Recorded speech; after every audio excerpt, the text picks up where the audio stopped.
Welcome to The Explainer, everyone. Okay, today we're unpacking two intensely charged stories from the recent news cycle. And what binds them together? Well, they're both absolutely fascinating examples of where the rigorous, dry mechanics of the law collide head-on with fierce political rivalries.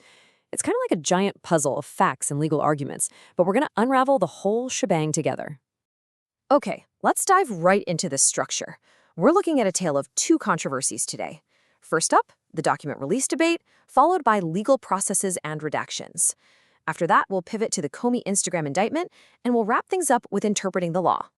Starting off with Section 1, the document release debate, and how folks are immediately framing the Epstein files. Now, whenever high-profile legal documents are unsealed, the court of public opinion moves incredibly fast.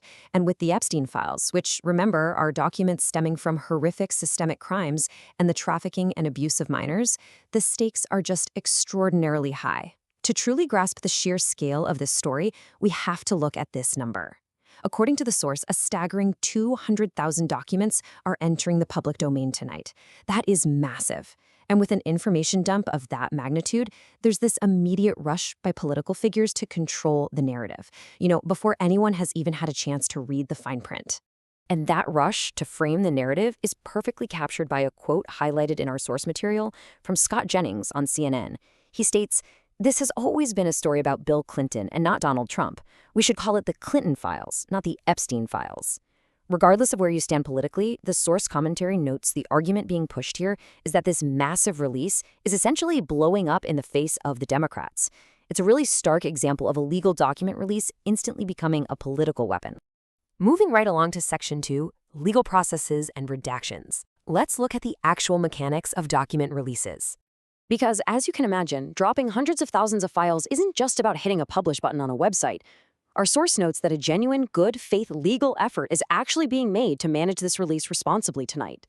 Which begs the question, what actually gets blocked out before you and I see it? Well, the legal teams are systematically prioritizing the protection of victims' names, they're shielding minors, and safeguarding other vulnerable individuals who just shouldn't have their identities exposed. So even amidst a massive political firestorm, strict legal responsibilities absolutely still apply. And this legal carefulness, it extends far beyond just the paperwork itself. The source material brings up a pretty fascinating dynamic. The British royals. They're described as an elephant in the room during their public tour, mostly given past associations in the broader scandal. So you might be wondering, why aren't they meeting with victims to show support? The analysis points out that these are still very much live legal questions in both the US and the UK. If the royals were to meet with victims right now on a highly public tour, it could easily be seen as sinister interference in an ongoing legal process. They have to navigate an incredibly tricky line here, balancing public expectations with very strict legal boundaries.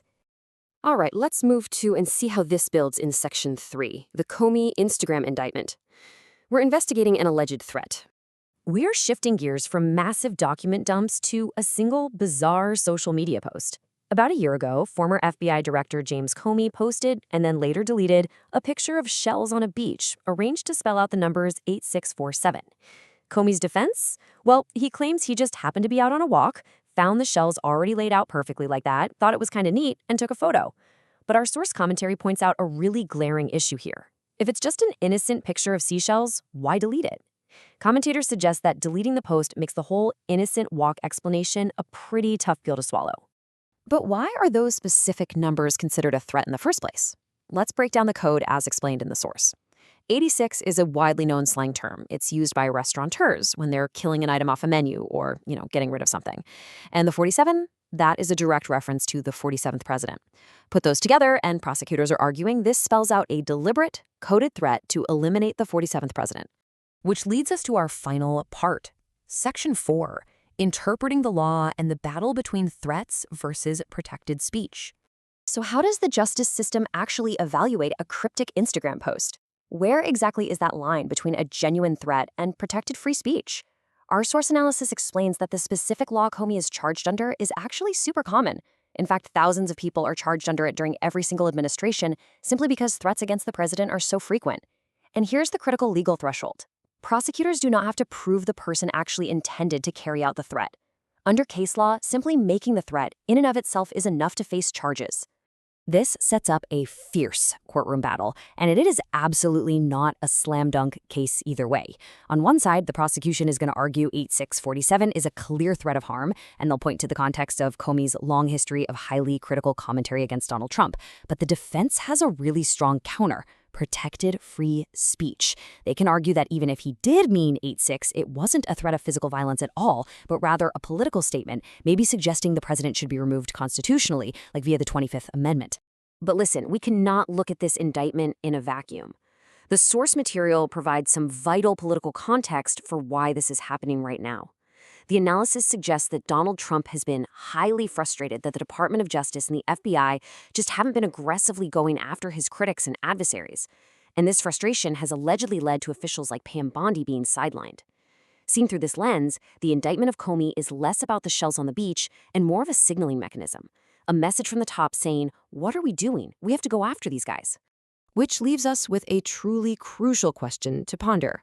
How does the justice system successfully navigate that razor-thin line between pursuing genuine legal threats and policing political adversaries? From the partisan framing of the Epstein files to the highly unusual indictment of a former FBI director over an Instagram post, the law and politics are inextricably tangled together. Understanding how legal mechanics are utilized in political warfare is absolutely essential context for the news cycle ahead. Thank you so much for joining me for this explainer today, and I'll see you next time.